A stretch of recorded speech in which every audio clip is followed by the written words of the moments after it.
we're good. Guys, welcome. Episode 68. Of course, this is the Happy Hour, Wine for the People, the show that... guys, welcome back. Justin Hess. First time Justin Hess has actually done a spelling mistake like that. We have Guy, and he goes, hi, rather. But well done, I like the speed. He's, honestly, this guy's like, I'm going to say he's probably clocked up 40 times as the winner. Like, Kerry, good to see you. Sarah, great to see you as well. I'm adjusting. Oh, Sarah was competing as well. Guys, thank you so much for chiming in. Of course, we are, obviously, it's Happy Hump Day, of course. We're on the downhill slide, and hopefully, at least in South Australia, we know that things are going to start opening up. Is it Monday? Is it Monday? My mic's on. Yeah, Monday, June the 1st is when it really starts kicking up. Just before the long weekend, so everyone can get ready for a big weekend. I know I'm getting capacity. Ready for it. Yeah, I know bring it on. Yeah, bring it on. Frothies. Frothies. Yeah, I want to ask the audience, where's the first frothy going to be? And say that 10 times in a row. First frothy. Sam Cafani chiming in as well. Sam Scott, legend, of course. You have a reputation that precedes Sammy. Sam's alike. Guys, I would like to introduce you to someone that's actually very, very special because if you read in the description, if it wasn't for this man sitting right here, we probably actually wouldn't even be doing Fiano. There's a few people that have been really intrinsic to the story of Cozello. Ashley Ratcliffe, one of those people. But guys, this is Sam Scott from what was Scott Wines, is now the Prova. Yeah, it's been a beautiful long journey, as we all do, through how we get to where we finally are, and then that changes again. But you definitely took Fiona and ran with it, like props there. Well, you bought... I remember.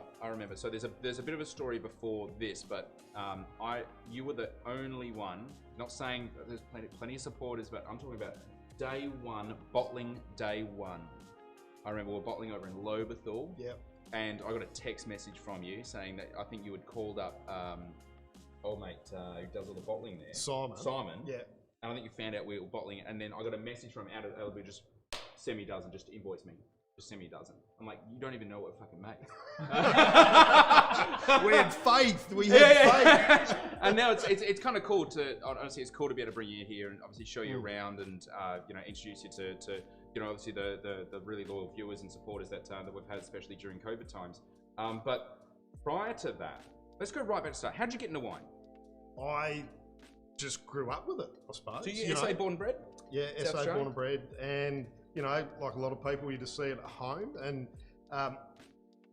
once I finished school, I was at uni doing Hospa Regency TAFE.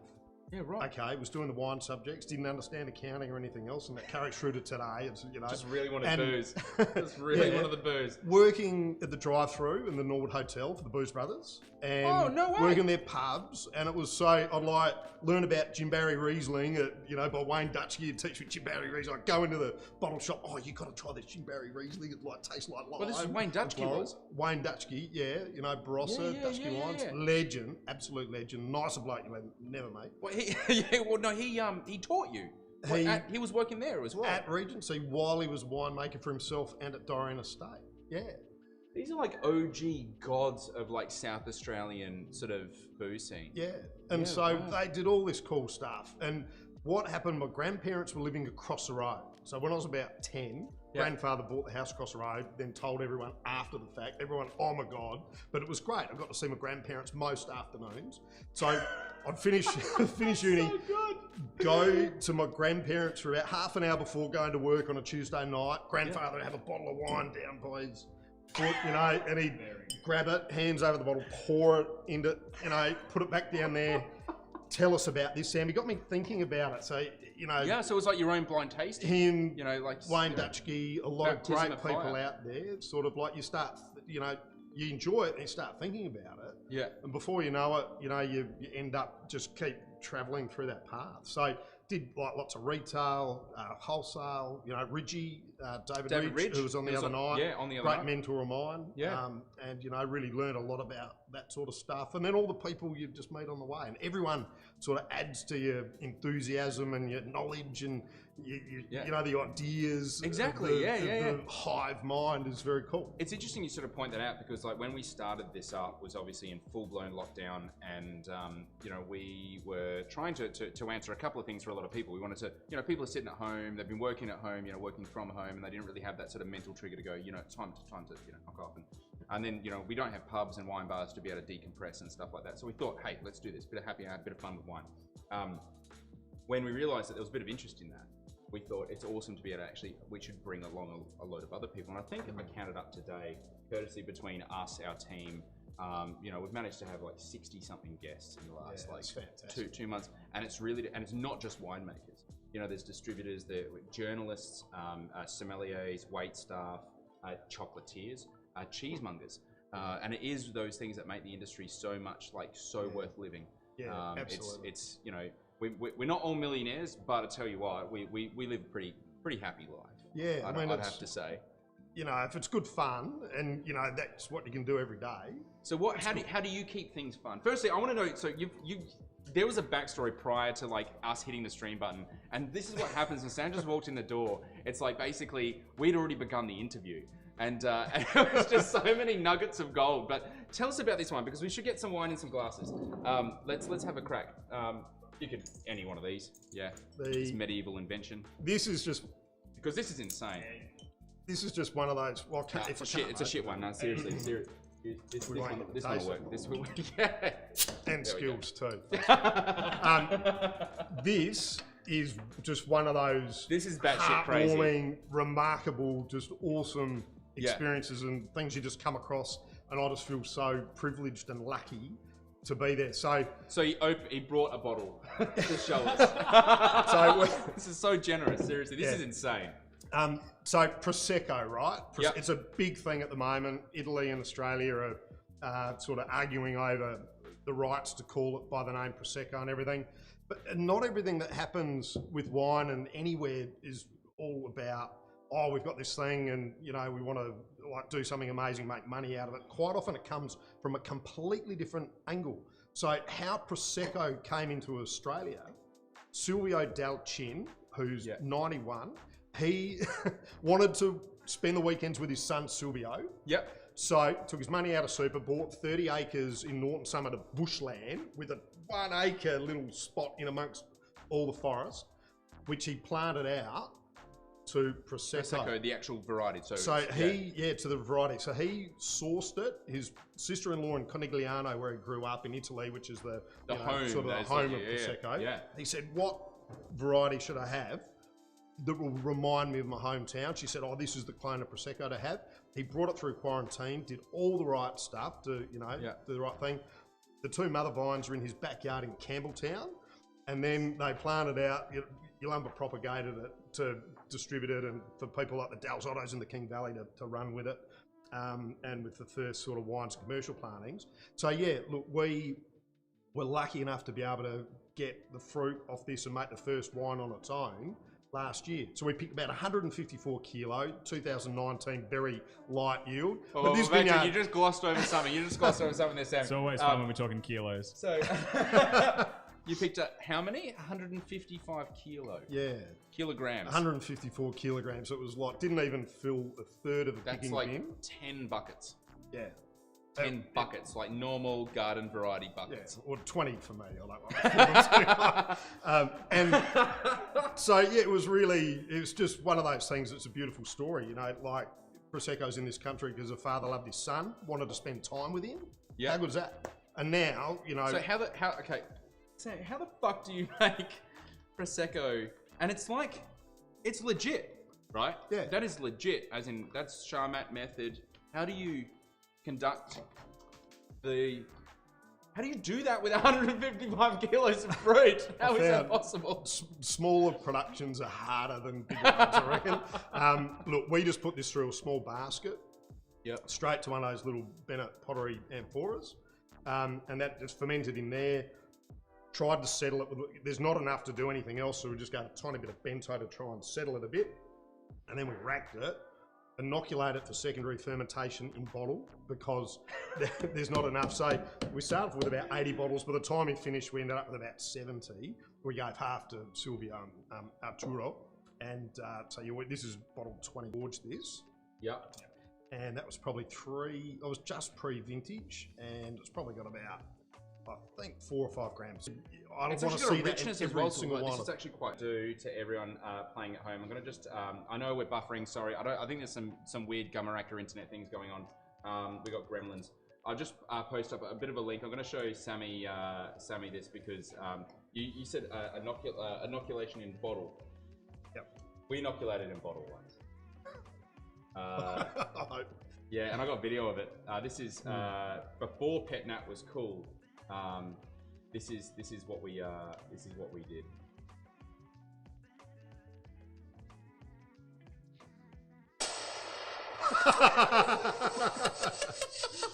Yeah, that's awesome. That's why it took almost a decade for us to make another one. So that's the opposite of the flat nat, yeah?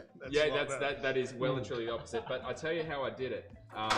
I didn't do any of this crazy sort of like bento amphora thing. Yeah. No. What I did was I just kind of drew off a bunch of juice and then tasted it and said, bit sweet. Shoved it in the bottles. Thought probably want to kick it along with a bit more sugar, so I grabbed those little sugar drops that you get from Cooper's Brewery, you know, for the at home. I just chucked like 3 or 4 of them in there and then capped it off. That was I think 2000 and that was my first year of winemaking. Yeah. Before any study. We learn a lot on our journey, don't we, mate? And I think, like a lot of my greatest experiences, discoveries are not through exactly that, but you do something and then that happens, and then you go, oh, geez, I'm never doing that again. And, but it's all fun. That's incredible. So jumping straight onto the comments, because man, we have like a ton of love coming in for you, mate. But Addy from Austria, g'day. Thanks so much for chiming in. Christine Hates. Hello, Sam. Matthew Walker Brown. La Prova Flurio Fiano is brilliant, as is the River Sands by Unicode. Thanks, man. Aiden First Frothies coming from the Port Admiral. Dope. Absolutely dope. Good choice. Also, where are your drinks? They're hidden, but they are definitely here. It's okay. One of the best, Lucy Golding. Hi, Sam. Guys, you guys are just absolutely loving it. Marcel Thompson, oh snap, fanboying my 2 favorites of the hills. Can't wait till I'm down next. Hell yeah, Marcel. Man. Thanks, Marcel. Or when we're up north, all right? Look, it is that time of year, right? Like where we try to bugger off out of here, try to get somewhere warmer. But we can't right now. We were just talking about trying to go get to the Kimberleys. I'm like, just want to try to get somewhere warmer. And Tash Dooley, of course, a lot of love there. Noah, love Tash. Great. Could I ask a favour? Yes. Would you mind grabbing a bottle of aluminum, please? Let's do it. Because there's a bit of a story about Adelaide Hills Fiano that I want to share with everyone, share a bit of a secret. So I suppose using Glera that you call the Prosecco grape, correct? Ooh, lines have been drawn. That's from Addy from Austria. And this is the thing, right? With Prosecco is the argument is that we can't use the term Prosecco, right? Because they called it Glera, but when did they call it Glera? When did they come up with this name? 2009. Right, so they were like, what? It's not Prosecco, guys. It's not Prosecco. I swear, it's Glera now. Yeah, and okay, so when Silvio brought this in, he started the process in about 1990. They had cuttings going through quarantine in like 94, and it planted out about 97. So this is before Prosecco was a thing. Like, all the retail stuff I've done. Corneliano is literally the home. Yeah. It is the sort of, and there's another one, isn't it? Corneliano, and there's Valdobbiadene. Valdobbiadene. And they're the 2 sort of like, I guess, Grand Cru of Prosecco, really. Which also never existed. No. However, this is all new. Yeah, so it's a lively debate. Yeah. And, Italy want to protect Prosecco, obviously, and we all understand that, but we're in a catch-22. If we want to label our wines with label integrity in Australia by our law, we have to call it Prosecco. Change that register, and they're trying to impose, like, I guess, trade sanctions. But basically, it was always Prosecco. They decided to call it Glera, and then they decided to protect the term Prosecco after the fact. I think this is where it starts to get contentious. But there's a new one out recently, Nero. Really? Nero d'Avola. Nero d'Avola, yeah. We're not allowed to call it Davila, right? D'Avola, because it's not from Avila. Nero d'Adelaide Hills, easier because everyone fucks it up. Just put an arrow on the back of the bottle. I'm happy with that. Yeah, just put Nero on the back of the bottle. It's cooler. And he goes, well, we are talking about Italy here. Yes, yeah. Hey, they got organised enough to do that, though, didn't they? It's still organised chaos, right? Yeah, Nero's great too, isn't it? Let me share this with you because this is our new Adelaide Hills Fiano. It could be the first time you might have actually tried it as well. Yeah. We've only been taking from this venue for a couple of years, but I remember this is, as you were talking about before, you learn these things along the way, then you learn, I'm never going to do that again. I remember, and this is like testament, I got just amazing story. It's probably one of my favorite stories from working in the wine industry. When we were first starting up here, we were keen on doing Fiano. We knew that Fiano was going to be really great for the hills. And in fact, I really got into Fiano through two particular bottles of wine. I had two aha moments with Fiano. One was in 1973.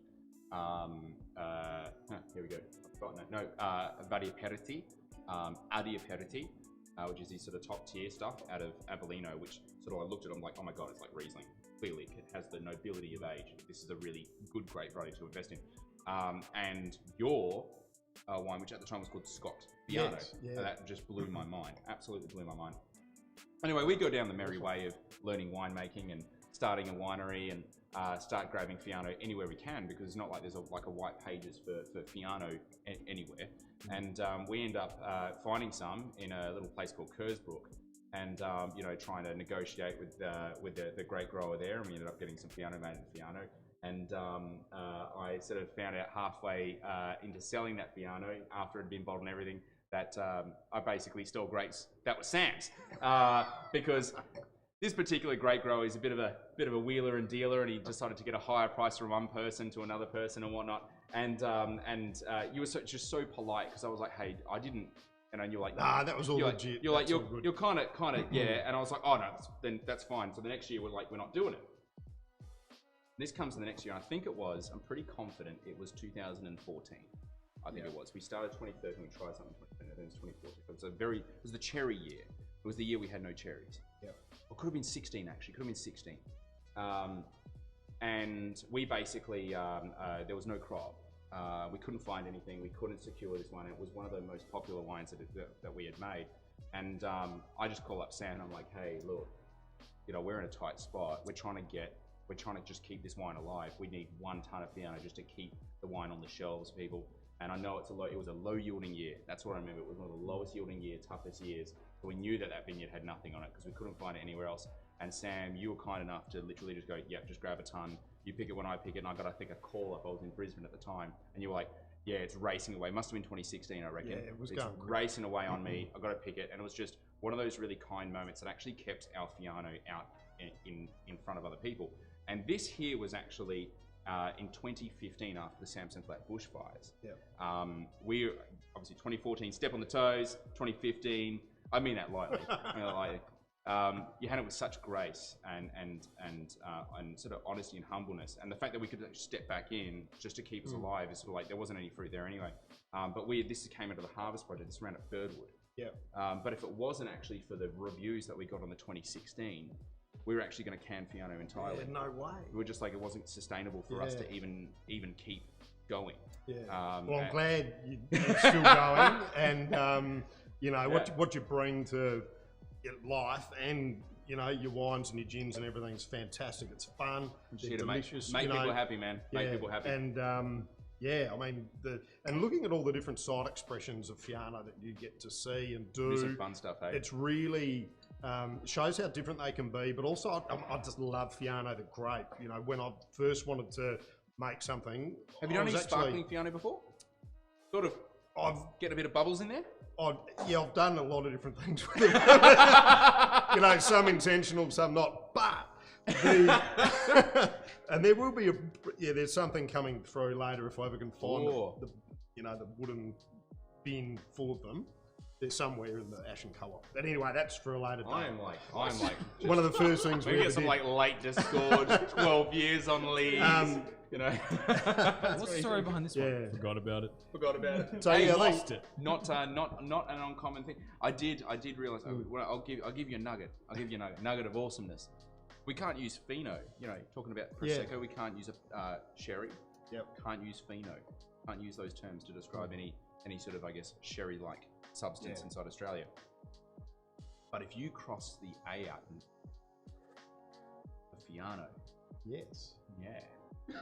Okay. The boy can spell. So I reckon Fiano. So I've only just worked that out now. Yeah. So, It's like, that's a really good idea. All right, moving on. So you've brought an amazing wine for blind tasting.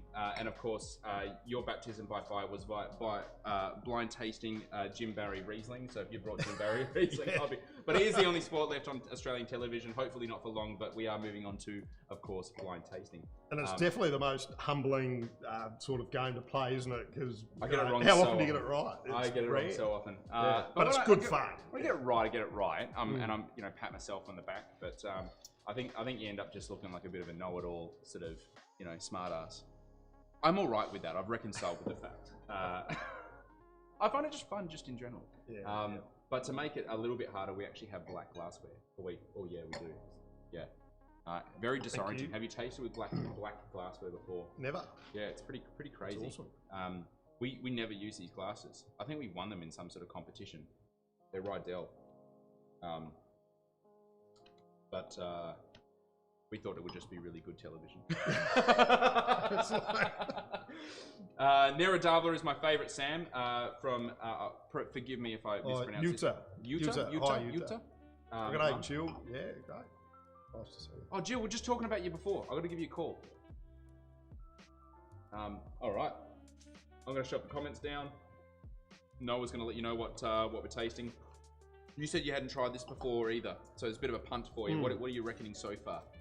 Well, happy, definitely, delicious. I think part of to find lots of different experiences and what's the next wines that you're drinking, that's just, get somebody in a shop somewhere or people that you trust and say, hey, look, what should I be drinking? What's exciting? What's delicious? Just mix me up a dozen or a 6-pack. And then you've got a different experience, all the time. So obviously you cut your teeth in one retail. Yeah. I did as well. And that is absolutely true, except for when the person that's working there started their own winery. Because when you ask them that, they're definitely going to give you a mixed up dozen of their own wines. They're always the most delicious to that person then and there. No, seriously. And that's actually something I'm quite passionate about, because I think a lot of people walk into wine shops and they see that wall, the dreaded wall, and they're just like, oh, fuck, what am I going to do? Yeah. And those people, they're actually really passionate. They absolutely. It's sort of like, I liken it to going to Bunnings. I just sometimes try to trip people up. Yeah. Just go and just ask, like, I want to, okay, where are your Brad nails? What aisle? How far down? Are you sure? Plumbing section, where is it? I'm looking for like a little gasket about yay size, O-rings, find me those. That's when you talk to like bottle shop crews though, like they're just so incredibly passionate about it. And they know they're really good deals, because quite often they're buying them themselves. Yeah. That was something that I was like, look, hey, we're all smashing that right now. Yeah. When you get that star favourite, it's going to be good. It's going to be good. Yeah. And to get this wine on the way here, I actually was looking for a different wine. And it's the other thing, you find people and producers that you just really like their style. Like, it's sort of, and you go, that just appeals to me across everything they do, and this is one of those producers. And so I thought, look, the one that I was after, wasn't there, and it was actually Pabs from the Stanley Bridge said, hey, look, this. Okay. Cool. So I really, the sort of person that will... And he's a legend. A guy that spent, a remarkable amount of time in sort of fine liquor retail. All right, Noah, you know the questions. Red or white? It's red. It's red! Tannin, rich, generous profile. It's actually really interesting. I'm surprised that you've chosen this, Sam. I don't know what it is, but the style is the reason why I'm surprised. Yep. Yeah, because this feels edgy. This feels a little bit edgy, and not too edgy. It's like when people are like, oh, I like natural wine, but not that natural. That's where this sits. It is. Seriously, this is pretty well crafted. This is pretty cool. This is going fast around the corner, but it's exciting. It's got fast around the corner. How good is that? The shape, the feel, all those things that, you know, apart from the flavors, like it's a they're thrilling just drink. there. It is. It's like lean, clean, high acid. It's kind of got a palate weight and shape, but not dissimilar to something like a fucked up Pinot Noir or a Trousseau. But it has tannin. It has tannin and structure. Yeah, right. Like, this tannin and structure. This is like freaking everywhere. This is really cool. All right, so New World Ovo. I think this is New World. The freshness to it. This is New World. Ooh. Are we going?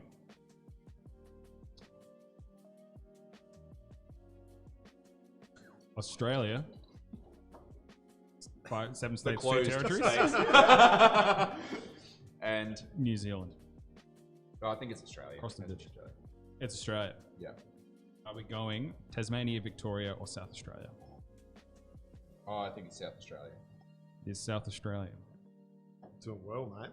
Yeah, but it's I mean, those are the real quick ones. Like, those things are actually quite obvious based on the fact that I just don't think anything with this level of fruit ripeness. The acidity is the thing that really kind of throws me on this because it feels like a really sort of fun natural acid line. Could have been Victoria, but Victoria I don't think would have had the tannin. I just think it would have had skin ripeness. And so yeah, I mean, what was the other one? Tasmania? Not Tasmania. Red herring. Okay, man. Are we going Clare Valley, Adelaide Hills, Limestone Coast? Oh, I reckon Limestone Coast is the red herring here. That's very tricky. I think it's it'll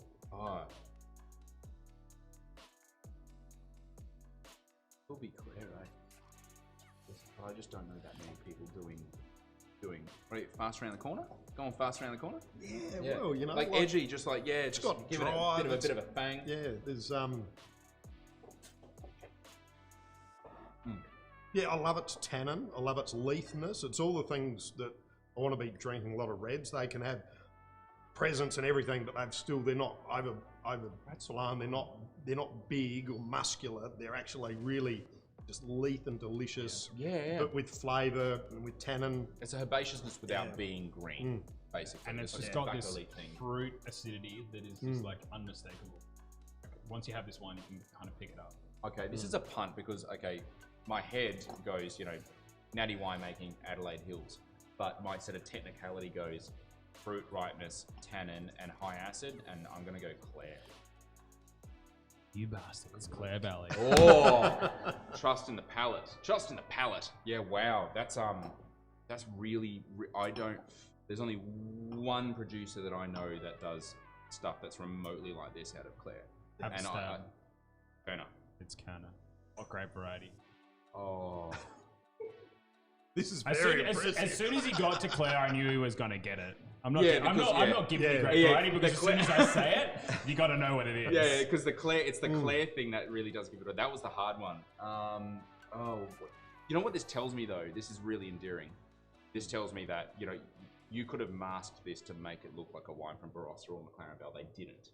They held off. It's got the tannin rightness. It's got the high acid that is a natural acid. It's a super fun wine. I want to say it's the Chacarello, but I don't actually think it is. The Chacarello is so luscious. This is not luscious. This is another one. This is. Well, let's go from there. Is it their Sange? Is it their Shack? Isn't Chacarello Sangiovese anyway? It would be related, they would say. Yeah. Similar. All of their other varieties. Malbec, chuck it in. Definitely Malbec. Definitely Malbec. Yeah, it's not Malbec. The other ones are like Cabernet. Actually, no, it is. And stuff like that. So, it's either. Okay, it doesn't. Honestly, it just doesn't taste like Sangiovese. So I'm going to go back to Shack because it thinks Chacarello is Corsican, right? Yes. Yeah, so like really salty. This feels salty. It's Chacarello. Yeah, it's the Shack. Nailed it. Good work, man. Oh, that is awesome. That is awesome. Yeah, wicked. Well done. Yeah, cool. That's I mean, brilliant. that's Brilliant. It's not too bad. Should bet some like bets on the table, or you know. It's been a while though. I've had a bit of a dry streak, so it's kind of good to get one. So, all right, vintage. Yeah, vintage. 19, 18, 17. 19. It's 19. Yeah, nailed it. Cool. Well done. That is a clean sweep. That's a clean yeah, sweep. well done. I haven't That had is. one for a while. This is one of those wines that, like, after you start like narrowing it down, you man. can really it's like 3 different wines in South Australia. It's like Yeah. there's only 2. Like, it's either this or a Coda's like Isabella. Isabella. Oh yeah, wow. yeah, Yeah. she's like- You can those smell are the that two- straight away. The Isabella, the boxiness. Yeah, It's like definitely. no one intentionally wakes up one day. Is like, you know what, rootstock, got to make a wine from it. Yeah. Like that's just not ever going to happen. Guys, I've been a massive fan of. Sorry if that's a bit out of focus. The Kerner wines for quite a while. They're doing some utterly amazing things. And you know what? I find it Clare Valley, man. Clare Valley, one of the most Aussie wine regions next to like Coonawarra, I think. Like in terms of like when I say Aussie, I mean that sort of like 1970s interpretation of what Australia is. Yeah. You know, that sort of like gum trees everywhere. The whole thing is sepia toned and everything. So have you obviously with La Prova, because you went from Scott Wines, which was sort of like like your first sort of foray out of working for other people. Yeah. So that was, and when we started that, it was really with varieties. Back in the days, it was like, oh, gee, there's already a lot of wineries, and I thought, if I was to do my own thing, it would have to be for something really compelling. And for me, that was savoury and textural and reasons and tannin. So we start off with Scott Wines making a Fiano, because I mean, it's a great variety that does it all itself. You know, like it's pithy and textural, it's got great character, and it handles drought, it handles Viticulturally, cold. it's actually like a grower's dream. It's amazing. It's so easy. Yeah. It's growing grapes with crayons. Yeah. Like, and it's so easy. Its success as a variety for just being really good at growing was almost its demise. When you think about it, almost went out of existence in Italy by the mid-60s because they were looking to get income into their farms. And so they wanted big bunches, lots of them, fruitful varieties. And, you know, Fiano's the opposite. It's not fruitful. It's a skinny, it's a loose bunch, and it doesn't, you know, it's No not disease, a perfect cropper. Yeah. No disease, but they were saying, well, this isn't like income earning for the guys to get them on the land. And then sort of Italy went in about face, you know, when things started to go to quality again, you know, and it was all I had no economic. idea. There was all sort of economic stuff, and so then you really see and what they're doing now. When was this? Like It would have been post World War II in particular, and so for those 20 years, you know, it was about survival and, you know, income and getting people back on the land. And so then when you see how it's shifted again, and now, you know, we've got, you know, Chianti looking for later ripening Sangiovese clones because they're going with climate change. You know, so these are all the things that we see that every wine region's sort of thinking, what are we going to do? How are we going to do it? Yeah. And, you know, and I think it all does start, and what we would do a lot of is like deliciousness. It's like the black glass is great because it's like tastes good. Yeah, do you like it? Can you do this if you don't Yeah. have a black glass? Absolutely. Which this is the only one of it. So do Absolutely. this. Do you like it? It's all you need to know. Then find the purveyors. You know, That, of the wines that you absolutely love, and you can pick them up from there. to get what you want. So anyway, that's a bit of a digression for how we started with Scott, because it was Fiano, which was textural and savoury, and it was delicious, and it grew well, and it was going to be future proof. We couldn't get Prosecco at that time. There was hardly any Prosecco anywhere, except for the King Valley. And you actually make a King Valley Prosecco as well. Yeah, we do a King Valley Prosecco now. And I mean, they own it, you know, like well, Silvio planted it's it like, here, and we're seeing it in the hills. It's like seeing Shiraz outside of the Barossa. Like Barossa kind of like has that, and it's sort of, for many Australians, it's bled out. Yeah. You know, but for most people overseas, they would know Shiraz as Barossa. Yes. Like Prosecco is King Valley. Yeah. Yeah. And that's good for regions and to specialise and to be known for things.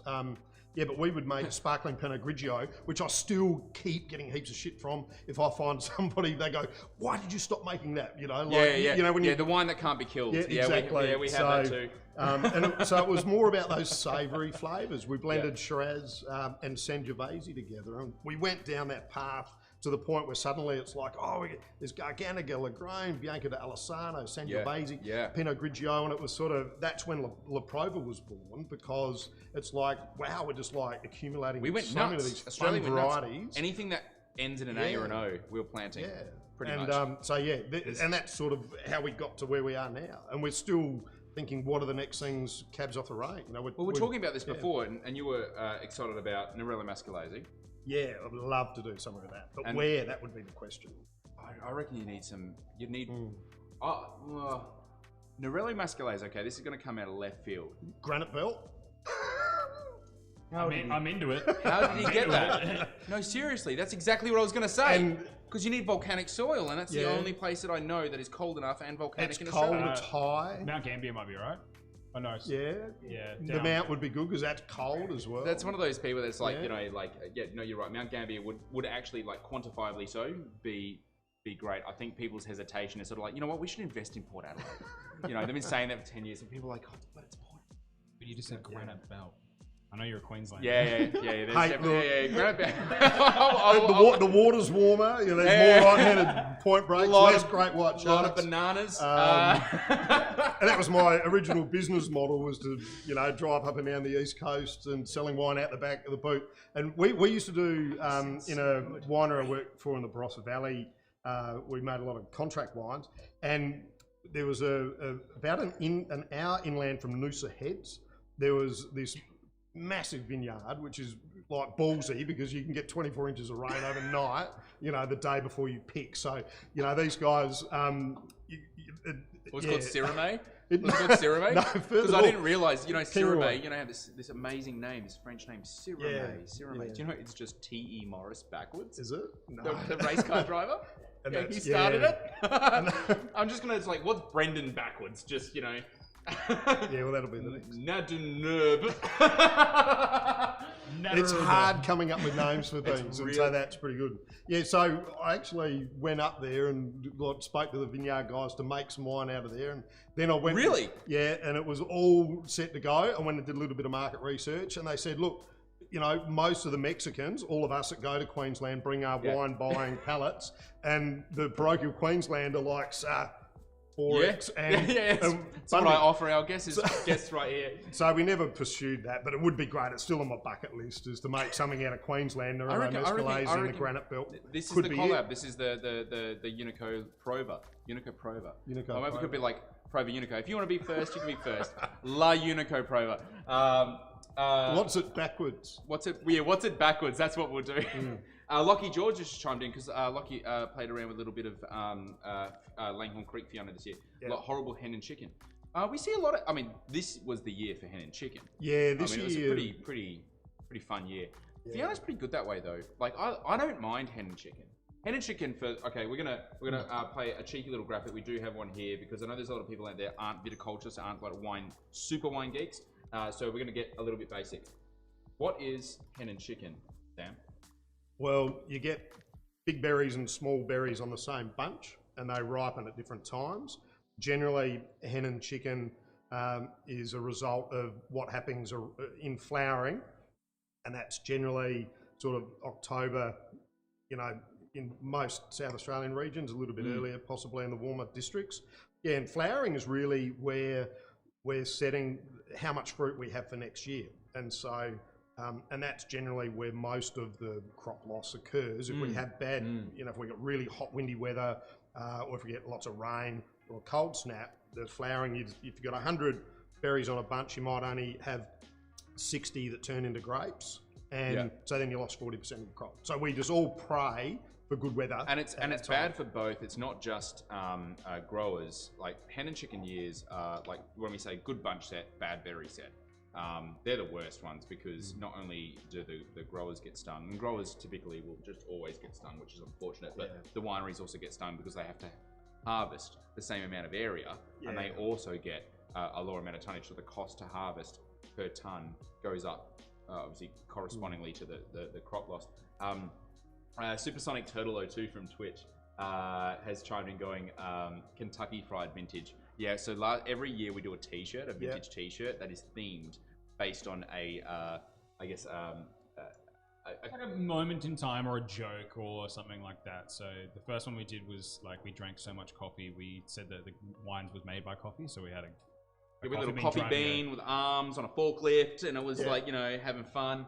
And then last year, which was 2019, big hen and chicken year last year, and we called it the Kentucky Fried Vintage because it was also one of the hottest years on record until this year. In fact. And then this year was Shuniko Zello, which was there's a story to come. We'll tell you soon. Kerry Cutter's Lunico Prova. That sounds cool. That sounds good. I'm into that. Thank you very much. My lovely mother chiming in with that. All right, so we're not going to let you get away with bringing an amazing wine, and it is indeed an amazing wine, and blind tasting it without having a crack yourself. So please feel free to grab a bottle off the back wall. And I don't know what they are. Noah's actually been really good because he's gone through and actually changed. You've changed a bunch of these just to make sure there's I've messed the game up. Just to make sure that these are evenly spread. We found out that basically, if we asked the distributors or the producers to wrap them up themselves, and then he knew the portfolios of the producers, and then it was like, I know what this wine is. So no more sneaky hints. Yeah. So what you see is genuine. But tell us, so from obviously La Prova Fiano, I know you've gone wildly. You've got some of the wines here actually.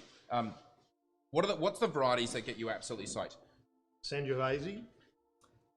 Probably that was my defining moment for tannin. You know, back in the early 90s, just starting to taste a lot of different wines through retail and education and just like, you know, living life, I suppose. And Sangiovese, the tannin and the savouriness, and they were more medium bodied. Loved it, just fell in love with it. And really from there, you know, I think of times, I did a year's study in New Zealand, and at the end of our street there was a bottle shop, and on a Friday night it'd be a 6-pack of Monteith's Pale Ale, and then we'd get a 1.5 litre Sicilian Citra Rosso. I would have been about 29 or 30, and like, so we'd had all these beautiful wines, but that was our Friday night fun. And the Sicilian Rosso had just a little bit of tannin. It was delicious. It wasn't overblown.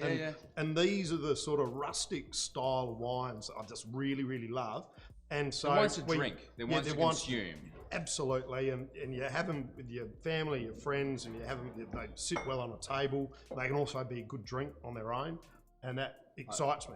Yeah. So there's something fun. I didn't realize this, and I want to mention this. So firstly, I've shown you guys the label, and the label is remarkably minimalist, and it's very honest. It's just, you know, obviously the signing La Prova Sangiovese. On the back it's good because it's like we see things from a very similar perspective when it comes to people that work in bottle shops. You just want to give them the bare, you know, there's so much faff, there's so much crap that goes on the back of wine bottles, right? And so we actually have like essentially it's almost like a haiku, isn't it? We're like, try to do the minimal amount of words to get the maximum amount of information across to someone. And it's just a game. Every year we rethink these. Yours, though, amazing. I love this. I never knew this about this. So this is La Prova Sangiovese 2018. 1 month on skins to earn the savoury, grippy tannins we love. Cherries, we reckon. So there's something so incredibly honest about something like that, where it's like, yeah, we like grippy tannins. So what? A lot of people talk about things like tannin, they're trying to get away from it. Like we look in white wines, we look at saltiness, brininess. People like, we were always taught at university, it's like, hit that shit with oak, get rid of it. Like, no one wants a salty wine. And I'm like, you know what? I'm willing to make the salty wines for the people that want the fucking salty wines, because Sardinia must have been doing something right for a while. And, you know, like, it's sort of like they have to turn the course on its head now, because what we all like to drink is not what it once was and what we have evolved through. And evolution will continue. It will. So what's next? Well, that's the thing I was having an amazing sort of masterclass with a bunch of guys out of Washington, D.C. this morning. Yeah. We were talking about how the wonderment of Australia and the fact that it has no appellation, you can do raw creativity. And I'm sort of like the opposite, where I'm like, you know what, sometimes some creativity is really bad. And I don't mean the really cool creativity that we're talking about, like Mediterranean varieties, but the fact that we don't have, it's sort of like when we talk as a creative team, we go, you know what, an open brief, sometimes the worst one. A brief that says you can't irrigate, or you can only irrigate this much, is going to provide so much inherent pressure to prevent people from planting varieties that are like, you know what, we can just shove water in it, we can just shove tannin in it, we can just shove yeast in it, we can just shove this and we can fix it in the cellar to make more sort of true to style wines that we see like you know, you're making. We talked about varieties before that we're really psyched about. There's one that came to mind here. Have you heard of Colorino? I have. Yes. Fuck, it's so good. I've never seen it, though. Have you guys tried any Colorino? I want to know whether you've tried any Colorino. It's a Tuscan grape variety that I'm obsessing over at the moment, and it's like pure candy. Seriously, it's like, you know, the Redskins. Yeah. Yeah. That as wine. Does that sound appealing? So it's like full-bodied Frappato. It's full-bodied Frappato. In fact, it's like Frappato and Malbec had a love child. Yeah, you've sold me. It's so awesome. All right, so blind tasting. We are jumping back on bandwagon. I'm going to shove the comments down, otherwise Noah's going to get quite upset with me. Have we got it now? We have it now. Yeah. That's what. All right, you've already done it. Yeah. Noah's amazing. He literally runs around. I am the wine ninja. How did I miss that? I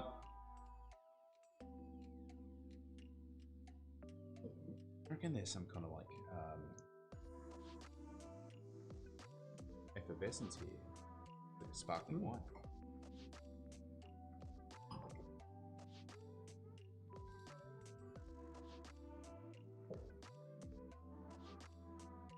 That's pretty cool, eh? That is.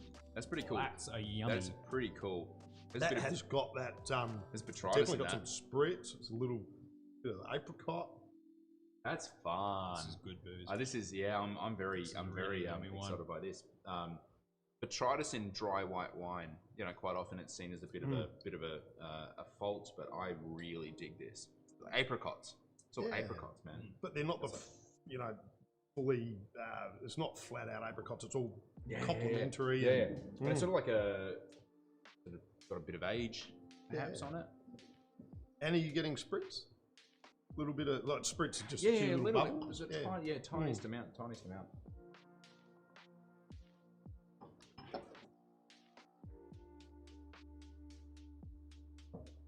Well, Noah, are we playing the game? We are playing the game. The white or red? White. Yeah, that's a silly question. With no tannin on that. It's the anti-tannin wine. Absolute zero tannin. Are we going at New World or Old World? You know, okay, I'm gonna let Sam lead. I'm thinking that this, my instinct was Old World. It's got some fruit flavour, but it's not like too free, you know, it's got subtlety to it. So, hang on, you were about to say it's got subtlety to it, so therefore it's New World? No, therefore it's Old World. Yeah, no. Okay, cool. So I agree. I think it's Old World.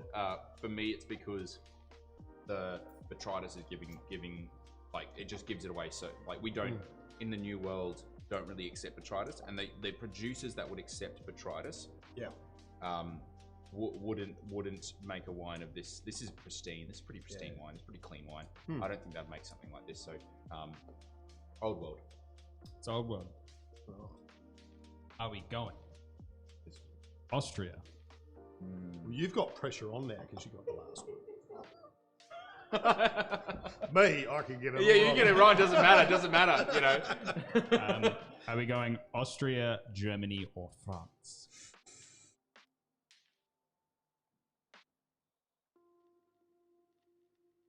That's really hard. Yeah, I know. It is really hard. Because they were all one country at one point over time. So does that? If we get it wrong, are we right? It's that old. Because really it could be Alsace. Hey, it could be I'm Alsace. think Alsace's gut. You got to go with your gut because then at least. But you said pristine fruit, not robust fruit. I think with it's a botrytis thing. Like, I don't botrytis think in the way Germany would get botrytis. It's too fucking cold. You know, so it's like Austria or Alsace. I would go Alsace. That was, you know, I don't know much about Austrian wines. Had a lot this week. Have you? Had like Don't trust him. It's a red herring. 3 out of the 4 We nights. have had a lot of Austrian wine. So much Austrian wine. It's been great. It has been fun. It has been fun. If this is another fucking Burgenland wine, I'm gonna be spitting chips. Every time. Fucking Burgenland. There's Kumtal, there's Vakal, there's so many other places. Yeah. Anyway. I'm going to agree with Sam, actually. I do think this is a French wine. Gentlemen, welcome to Austrian Week. Oh.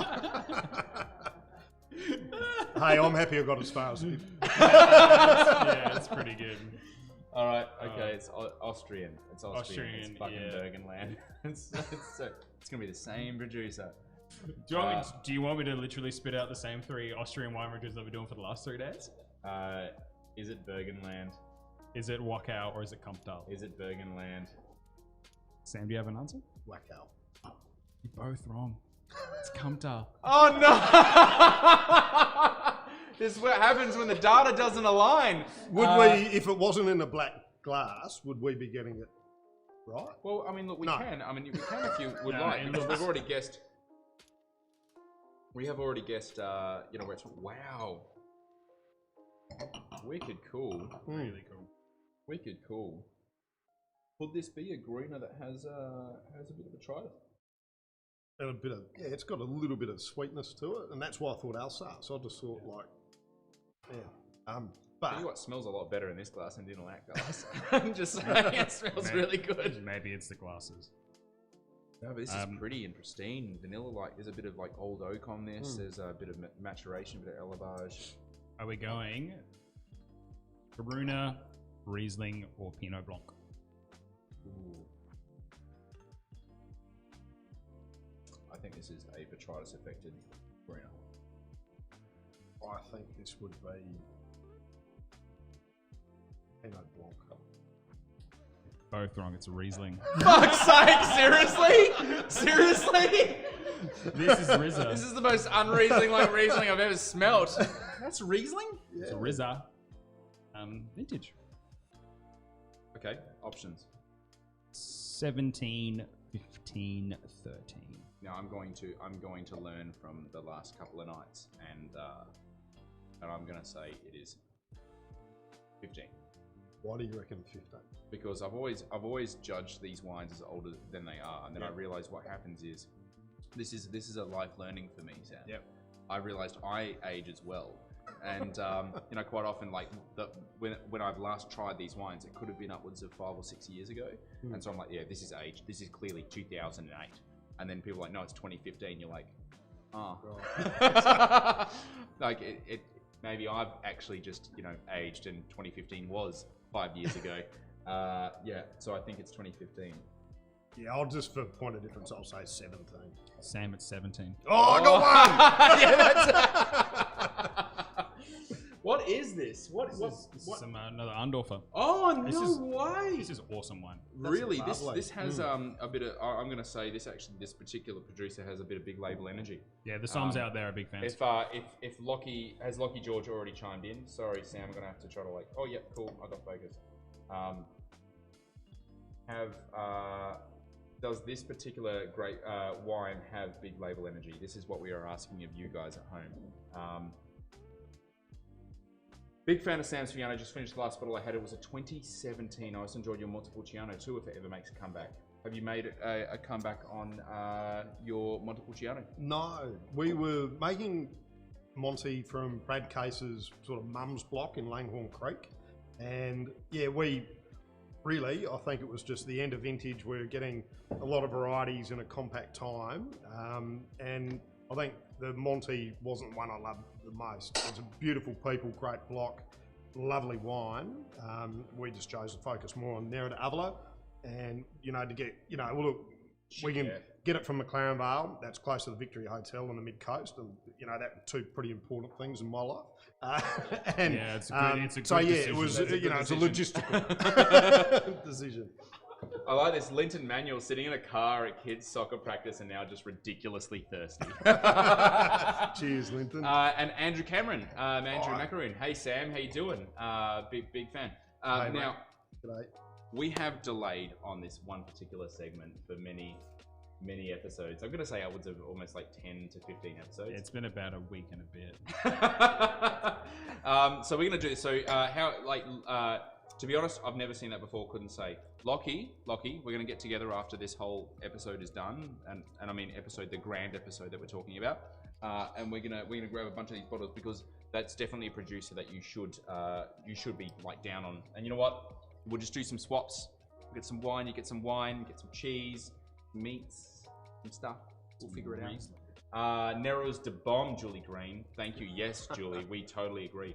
So trivia. So how are we playing this? So we're playing and everyone else is playing, but they're going to answer first? So basically, yeah, I will ask 5 questions and you guys will answer as well. And then everyone else is going to answer. And we'll just go from there and I'll let everyone know the answer. And the winner from the comments will get a nice cheeky little care package. Cheeky care package up for the grabs, guys, right now. So I reckon to make it a little bit fair, we are going to... Holy shit.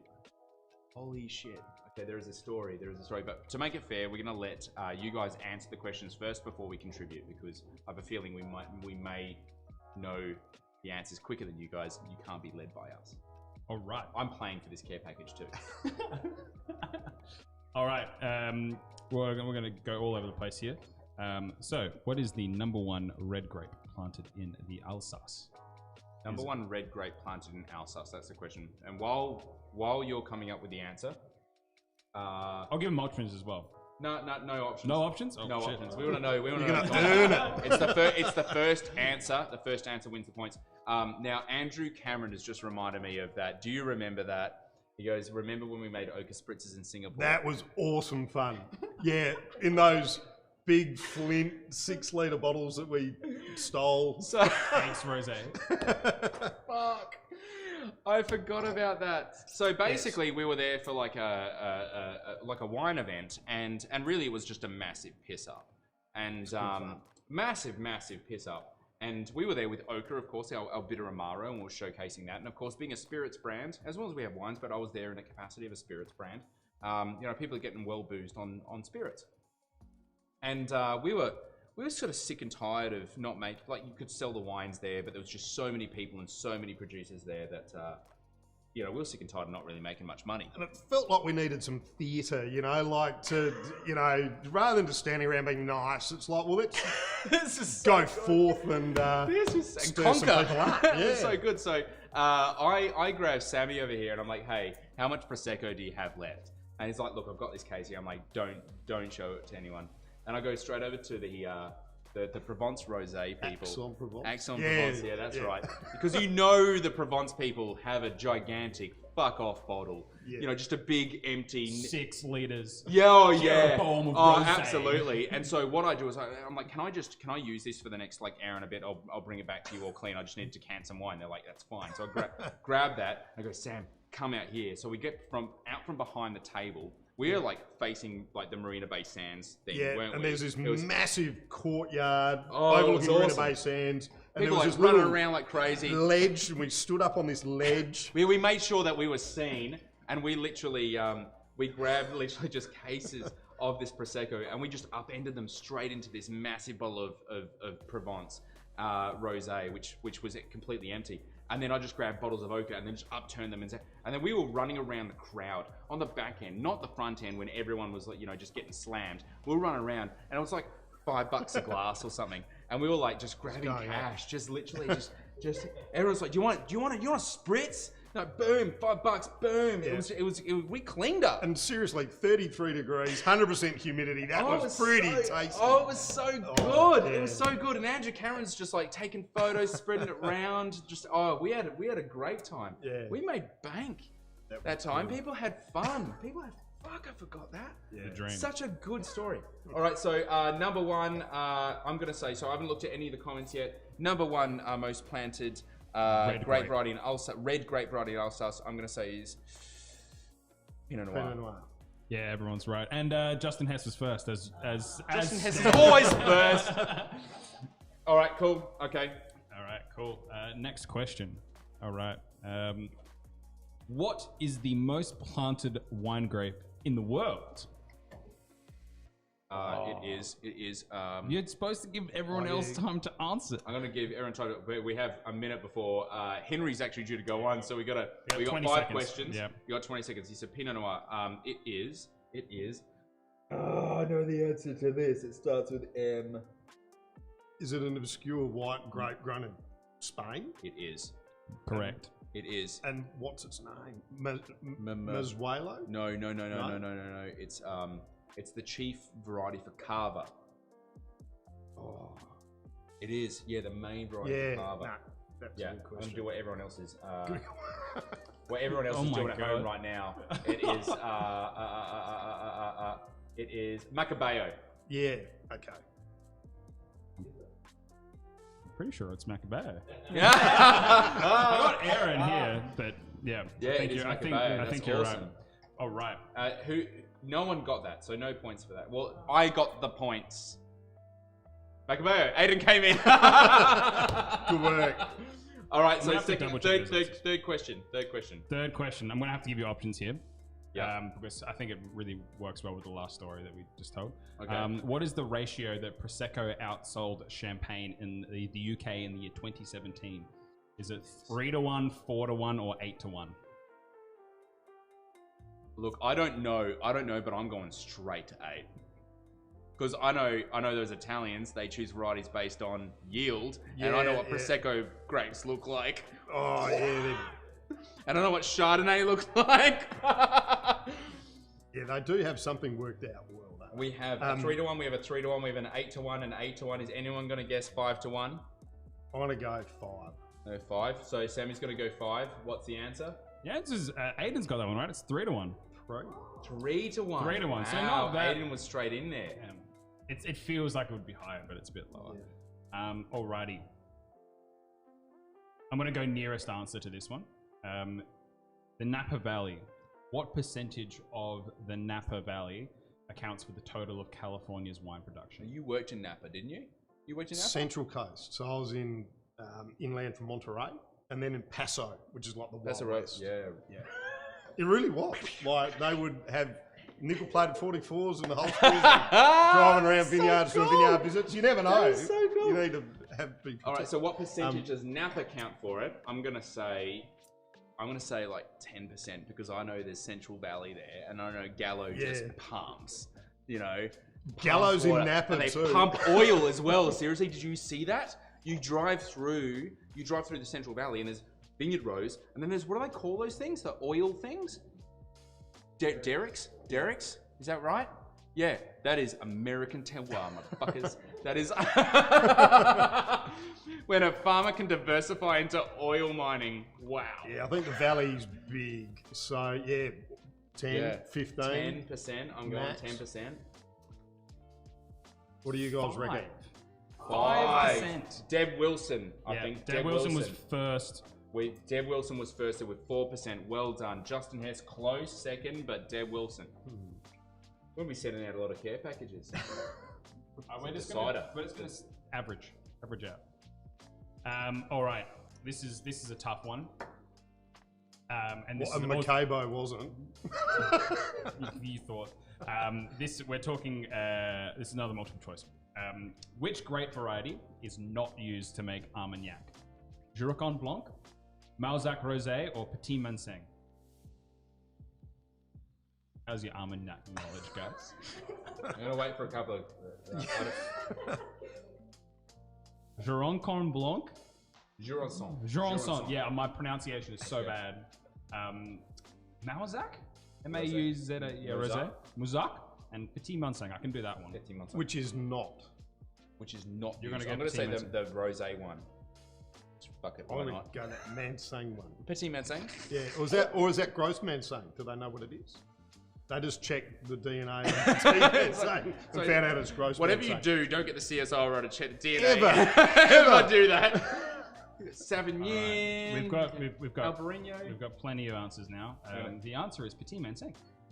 Really? Yeah. Okay, can I tell you a pet nap story? Okay, you have Make it quick. less than a minute. Less than a minute. 4 Right, minutes. so really quickly, Method Ancestral, aka Pet Nat. Yep. There's these guys that make one out of Morzac variety, the Bernard Plagioles in Gaillac in southwestern France. It is amazing. It's like drinking a Perry.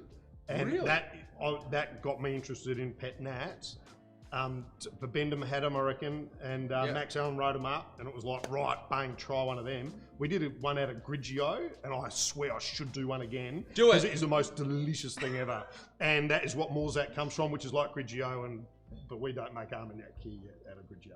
Oh, we got the technology. Yeah, We could figure that out. We could, we could make something. Maybe we could do like a twin pack. We could do like a, Pinot Grigio style like spirit, and we could do like the Pet Nat as well. And it's like a chaser. Yeah. It's like a gentrified chaser.